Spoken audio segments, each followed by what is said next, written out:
We did it, mate. We did it. World champions. Well done. Salut tout le monde, Formula Tom pour le débrief du dernier Grand Prix de la saison 2024. Et voilà, c'est fait, McLaren remporte le titre de champion constructeur pour la saison 2024. La première fois pour McLaren depuis 1998. Chapeau.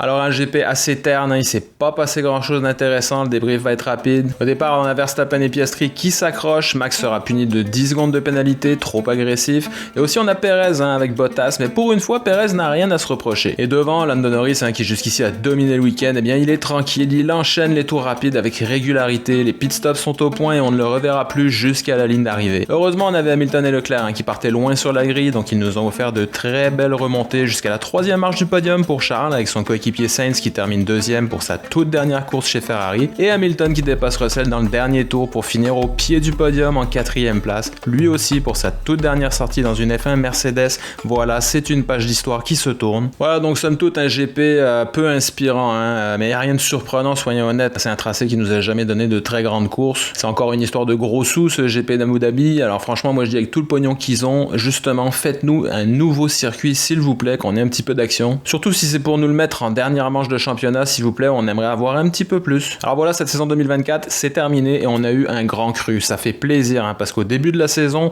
ça ressemblait pas du tout à ça, avec une domination de Verstappen qui se poursuivait. Et finalement, on a eu 7 vainqueurs différents, plusieurs courses gagnées par Mercedes, Ferrari, McLaren, Red Bull. Ça a été vraiment très inspirant, très intéressant jusqu'au bout pour les 2 titres. Et surtout, ça nous donne plein de choses à surveiller sur la prochaine saison 2025. Alors en rafale, Hamilton chez Ferrari, qu'est-ce que ça va donner? On a vraiment tous hâte de le voir en rouge et cette dynamique avec Charles Leclerc, ça va être hallucinant. On a aussi Sainz qui va chez Williams. Alors évidemment, c'était pas son choix numéro 1, mais qui sait, Williams a une riche histoire. Est-ce qu'ils peuvent remonter? Est-ce que Sainz peut les aider à remonter dans le classement? Gros point d'interrogation aussi, qui va remplacer Perez chez Red Bull l'année prochaine? Je veux dire, sérieusement, la farce a assez duré. Et comment va s'intégrer le jeune Kimi Antonelli chez Mercedes aux côtés de George Russell? On a aussi Aston Martin. Est-ce qu'ils vont remonter là un petit peu après cette descente aux enfers de 2024? Quelle surprise nous réserve encore le management bidon d'Alpine? Ocon chez Haas avec le jeune Oli Berman qui a impressionné cette saison lorsqu'il a remplacé Sainz et Magnussen. Qui va piloter chez RB aussi? Évidemment, tout va dépendre de ce qui se passe avec Perez. Est-ce que Williams va remonter? On l'a dit avec Sainz, est-ce que ça va vraiment les aider? Parce que là, cette descente à 9e place en 2024, c'est extrêmement décevant. Et est-ce que Kick-Sauber peut faire pire en 2025 qu'en 2024? C'est une grande question. Mais pour l'instant, c'est repos forcé pour tout le monde jusqu'aux premiers essais qui auront lieu sur le circuit de Sakhir au Royaume de Bahreïn avant le premier GP d'ouverture de 2025, donc fin février. Alors on a hâte, on surveille tout ça.